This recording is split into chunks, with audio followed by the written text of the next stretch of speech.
সকলে স্যাৰ মিয়া প্ৰেম এটাত নামি পৰা দেখা গৈছে কি মিয়াৰ ভোটখিনি টাৰ্গেট নেকি আছে একচুয়ালি মিয়াক মৰম কৰাত কোনো বাধা নাই মইতো নিযুত মইনা দিছো মইতো অৰুণোদয় দিছো কিন্তু সকলোকে ভাল ৰাস্তা দেখুৱাটো আমাৰ দায়িত্ব যে ফৰেষ্টত সোমাব নালাগে ভিজিআৰ পিজিআৰত সোমাব নালাগে য'ত ঘৰ আছে তাতে থাকো উজনিত যাব নালাগে উত্তৰ অসমত যাব নালাগে এতিয়া শিলচৰৰ পৰা লখিমপুৰত যোৱাটো কোনো দৰকাৰ নাই আমাৰতো অসমীয়া মানুহ কেতিয়াও নাহে চাকৰি সূত্ৰ আহিলে ভাড়া ঘৰ লৈ গুচি যায় গতিকে সকলোকে ভাল কথা শিকাব লাগে এই এভিকশনে মানুহক ভাল কথা শিকাই আছে যে হয় ধুবুৰীটো এভিকশন হোৱা নাই গোৱালপাৰাতো হোৱা নাই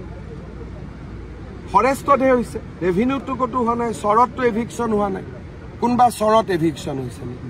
কিন্তু ফৰেষ্টত যে আমি সোমাব নালাগে সেইটো সবে শিকিব লাগে কাৰণ ফৰেষ্ট কাটাৰ কাৰণেতো এতিয়া ইমান গৰমত আমি সবে ঘামি আছো অকল ময়ে ঘামা নাই মিয়া মানুহটো ঘামি আছে সেইকাৰণে আজি দীঘিলি পুখুৰীত এডাল গছ কাটিলে মানুহে হুলস্থুল লগায়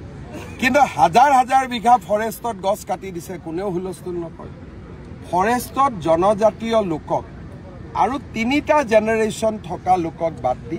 ফৰেষ্টত কোনো থাকিব নোৱাৰে এইবোৰ আইনৰ লিখা কথা এই আইনখন কোনে বনাইছিল কংগ্ৰেছে বনাইছিল গতিকে আমাৰ কথাটো ভাল কথা আমাক যোনে ভাল ভাবি ল'ব তাৰ ভাল হ'ব যোনে আমাৰ কথা নুশুনি অজিত ভূঞা লুৰিন গগৈ পৰেশ মালাকা হিৰেণ গোহাঁই ঘোঁৰাত উঠিব তাৰ এক্সিডেণ্ট হ'ব স্যাৰ আপুনি